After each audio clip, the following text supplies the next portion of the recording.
Desafio aos protestantes. Carta enviada em 25/2/2010 por um consulente do Rio de Janeiro de religião católica, escolaridade superior concluído e profissão técnico em comércio exterior. Recebi formação católica através de minha família. Seguindo o contexto de grande parte das famílias católicas brasileiras, passei minha mocidade afastado de Deus e da Igreja. Sou de 1967 e os anos 80 e 90 foram marcados pela infiltração de progressistas e modernistas na Igreja Católica, mais preocupados com o marxismo e que permitiram a debandada católica que se viu nos anos subsequentes.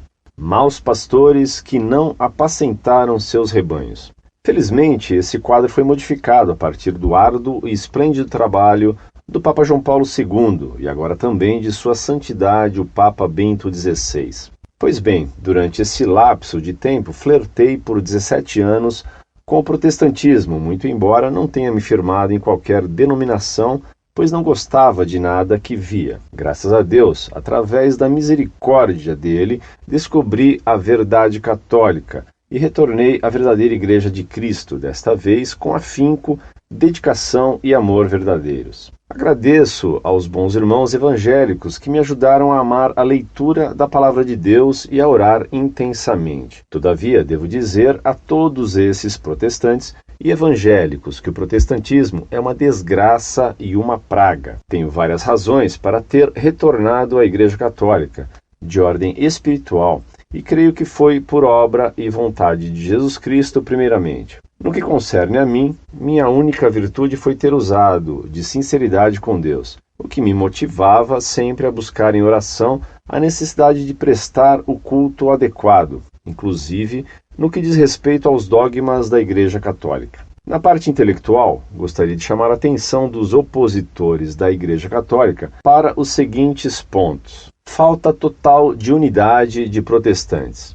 A livre interpretação da Bíblia, decorrente do famigerado Sola Scriptura, revela milhões de interpretações diferentes e doutrinas meramente humanas. Isso é fato. Temos 300 mil denominações nos Estados Unidos, 50 mil denominações no Brasil e outras milhões espalhadas pelo mundo inteiro. Dizem os opositores que Jesus tinha irmãos, mas não citam quem são. Nessa hora, o Sola Scriptura de Lutero não tem a menor importância. Ora, se Jesus tinha irmãos, por que em meio ao seu sofrimento inigualável, perto de sua morte física, preocupou-se em designar um discípulo para cuidar de sua mãe? Uma hora, João recebe ordens de Jesus para pregar o Evangelho.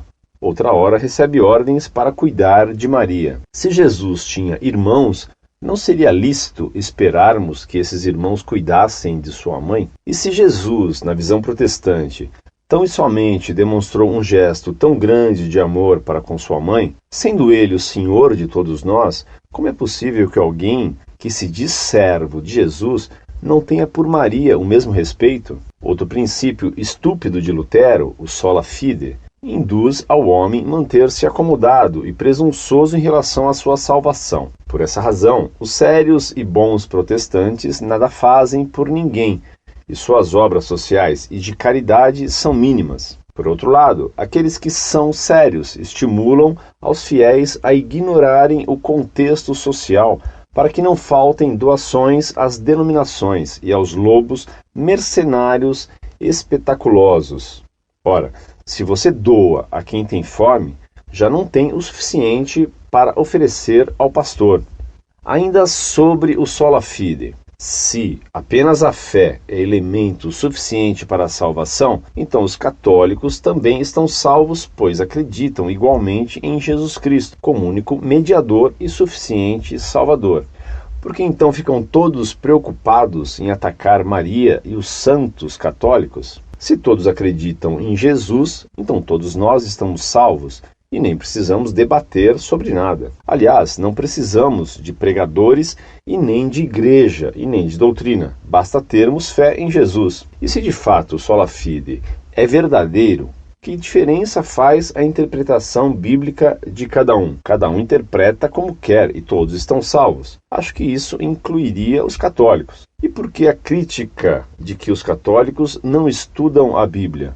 Estudar para quê? Basta crer em Jesus que já estou salvo. Também no que se refere ao sola escritura, é necessário termos em mente duas outras coisas.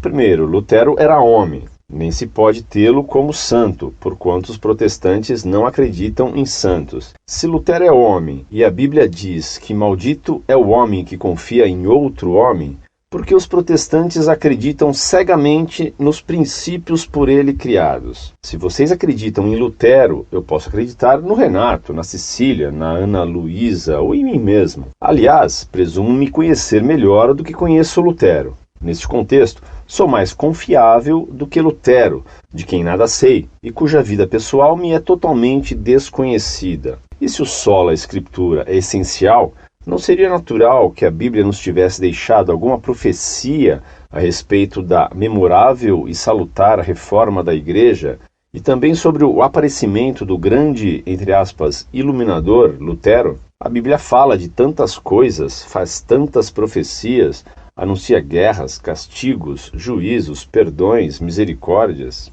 Em segundo lugar, se o sola escritura é válido e o livre exame e a interpretação pessoal devem ser acatadas como princípios adequados, por que então considerar errada a interpretação católica? A interpretação é livre para os protestantes. Aceitam a teoria da prosperidade, mas não aceitam o culto mariano. Aceitam a predestinação, mas não aceitam a intercessão dos santos. Aceitam o evangelho judaizante e não aceitam a oração pelos defuntos. Se a interpretação é livre, se o livre exame é válido, se todos podem interpretar, se o que importa é somente a fé, então tudo é possível. Todos estão certos e isso, obrigatoriamente, também inclui os católicos. Finalizando, um desafio para os protestantes. Vou usar o mesmo critério de vocês, sola escritura. Se vocês utilizam este princípio para ataques à Igreja Católica, devem defender-se também por ele e viverem por ele. Vamos lá? Onde está na Bíblia que Lutero é profeta, santo, iluminador ou parâmetro e padrão de interpretação da vontade divina? Onde está na Bíblia que devemos seguir a interpretação individual?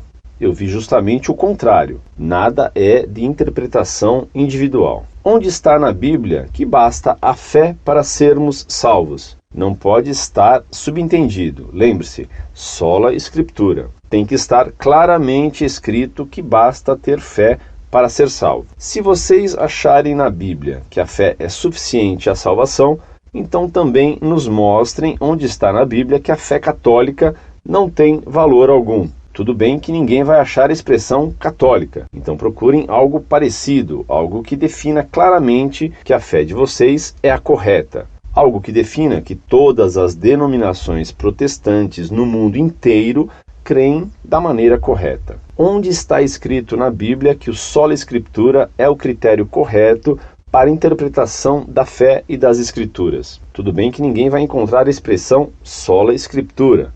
Aceito a expressão em português só a Escritura.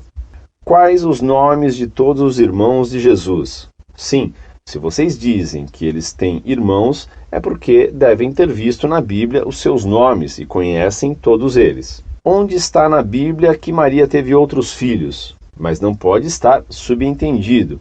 Tem que ser claro. Maria teve esse e aquele filho. O parto foi assim e assado.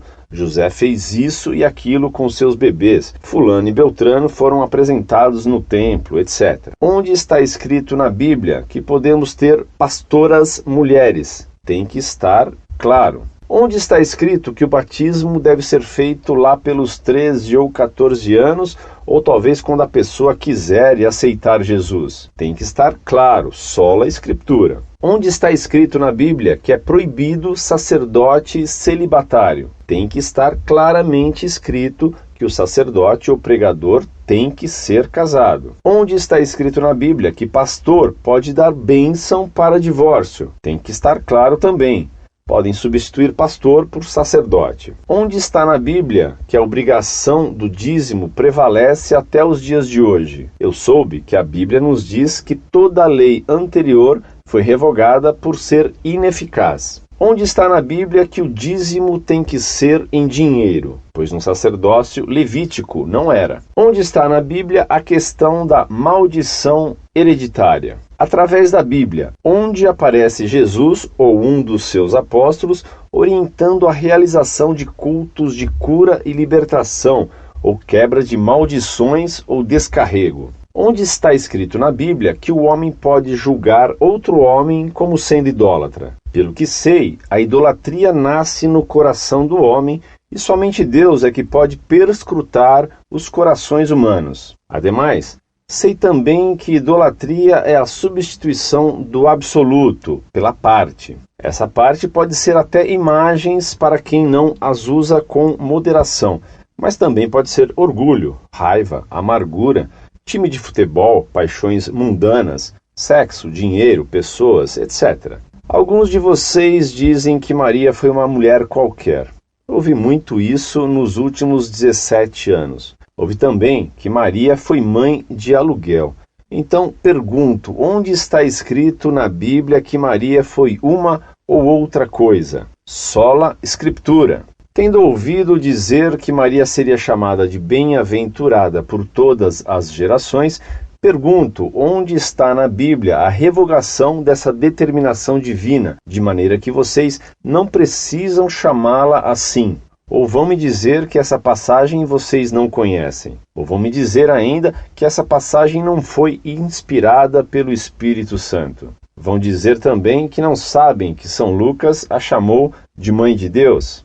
Considerando que São Tiago nos ensina que a fé sem obras é morta, pergunto onde na Bíblia protestante posso encontrar a revogação dessa afirmação e orientação. Sim, Lutero disse que o texto de Tiago era palha morta, portanto, deve haver um texto bíblico posterior fazendo tal anotação. Onde está na Bíblia que as crianças que nascem devem ser apresentadas nos templos? Pelo que sei, a apresentação era coisa do Antigo Testamento e, salvo melhor juízo, a lei nova, Novo Testamento, revogou a anterior. Onde está na Bíblia que as celebrações, os cultos, devem contar com músicas, pop, rock, gospel, guitarras, baterias, etc. Onde está na Bíblia que qualquer um pode fundar denominações ou abrir, entre aspas, igrejas? Tem que estar claramente expresso. Como vocês não encontrarão na Bíblia tais permissões, então podem me fornecer o texto que prevê ou permite que o pastor ou crente terá uma visão ou nova direção de Deus para fazer isso ou aquilo. Veja bem, estou utilizando as expressões e justificativas de vocês. Se encontrarem tais permissões, o que acho pouco provável, ainda assim ficaria uma pergunta. Se vocês acreditam na visão e na nova direção, por acaso não estariam copiando os católicos sobre a revelação continuada? E onde fica o sola escritura nisso tudo? Vocês protestantes ou evangélicos gostam muito de utilizar frases feitas, principalmente quando se fazem críticas ou observações a respeito de vossas práticas. Sempre usam frases como não toque no ungido de Deus, deixa que ele está fazendo a obra de Deus, é Deus quem julgará. No que se refere a essas expressões, apenas uma pode ser considerada bíblica, não julgueis. As demais são invenções de vossos líderes. Vamos nos ater à expressão não julgueis. Pois bem, com base na Bíblia, onde está escrito que a ordenação para não julgarmos só se aplica aos protestantes e evangélicos? Por que pergunto? Porque vejo inúmeras acusações aos católicos. São idólatras, adoradores de Maria, hereges, não conhecem a Bíblia, não têm fé, não têm a unção, etc. Dentro dessa pergunta, já faço outra. Se podemos julgar os católicos, onde está escrito que os pecados dos católicos são mais graves do que os pecados evangélicos? Sim, os idólatras católicos e adoradores de Maria já estão condenados, mas os mercenários evangélicos ainda não. nem tampouco aqueles que dividem o corpo com fragmentações e seitas. Quem estabeleceu esse critério? Quem julga o que é mais ou menos grave? Onde estão os fundamentos bíblicos para tudo isso? Todas as perguntas devem ser respondidas usando o mesmo critério sola Escritura. E os textos com essas respostas devem ser bem claros, não pode estar nada subentendido. Vou dar outra vantagem. Podem usar a Bíblia protestante. Não vale dizer que os católicos também fazem isso ou aquilo igual aos protestantes. Estamos autorizados a fazer coisas que vocês não estão, pois seguimos não só as Escrituras, mas também a tradição apostólica e a revelação continuada. Vocês é que estão proibidos de uma série de coisas pelos próprios princípios que estabeleceram. Vocês devem ter notado que fiz 23 perguntas, exatamente as 23 letras do alfabeto. O alfabeto antigo, lógico. Vocês vivem pelo Antigo Testamento, devem certamente utilizar o antigo alfabeto. Vou parar por aqui, pois acredito que levarão uma eternidade para responder ao menos uma das minhas perguntas. Imagine responder as 23 usando o sola Escritura. Se não conseguem responder tais perguntas, então não são profetas, entre aspas, sérios, como vocês gostam de serem chamados, e nem homens de Deus. São meros copiadores de doutrinas humanas e, portanto, não possuem qualquer autoridade para contestar a verdadeira Igreja de Jesus Cristo, que já tem quase 2000 anos de história e é construtora da própria civilização humana. São meros adoradores de Lutero, Macedos, Soares, Malafaias, entre outros. Mas para não dizer que não vos amo, proponho a todos a solução: a recitação do Rosário de Nossa Senhora. Façam, mesmo como teste. O Rosário é a arma poderosa para nos esclarecer todas as dúvidas e vos livrar de heresias, enganos, e todas as suas dúvidas serão sanadas. Além disso, a recitação do Rosário acenderá em vós um fogo ardente de amor e caridade para com o próximo, e até as virtudes mais difíceis de serem alcançadas por um cristão vos parecerão bem mais acessíveis. Deus quer salvar a todos, e isso inclui todos vocês que blasfemam contra a Igreja Católica. Se acreditam em Lutero, que foi homem, se acreditam nos mercenários, acreditem em alguém que passou 17 anos de mãos dadas com o protestantismo. Muito mais poderia vos escrever, mas temo que não suportariam. Bíblias traduzidas erradamente, simulações de exorcismos, hipnoses para enganar o povo, truques psicológicos para tirar dinheiro das pessoas e lavagem cerebral constante. Retornem à sã doutrina. Não tenham medo. Nossa Mãe que está no céu está pronta para vos receber e vos conduzir a Jesus. Ao menos uma chance para Maria, uma apenas. Convenhamos, sobre Jesus especificamente, Maria entende bem mais do que qualquer um de nós, ou mesmo Lutero, Macedo, Malafaia e Soares. Sei que entre vocês a grande maioria é séria e honesta. Sei também que temos bons homens de coração entre líderes protestantes. Uma última pergunta sobre unidade de fé. Onde está na Bíblia que o Espírito Santo se divide e dá entendimentos doutrinários diferentes para cada igreja? Sim, só no Brasil temos 50 denominações protestantes e todas diferentes entre si. De comum, só duas coisas: os dízimos e o ranço contra o catolicismo.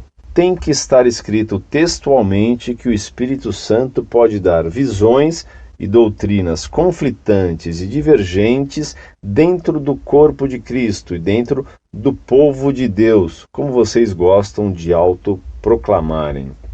Só podem utilizar o sola Escritura, nada de entrelinhas ou subentendido. Vivam pelo critério que vocês criaram e utilizam para criticar os católicos. Defendam-se por ele, vivam por ele e sejam julgados por ele. Fiquem com Deus e salve Maria. Muito prezado doutor, salve Maria. Deus o recompense por seu desafio valente aos protestantes, seguidores das 50 mil interpretações diferentes da Bíblia. Deus o recompense por sua defesa de Nossa Senhora. a mãe de nosso Senhor Jesus Cristo. Publicarei com alegria sua carta no site Monfort. Um abraço bem amigo. Incorde Jesus Semper, Orlando Fedeli.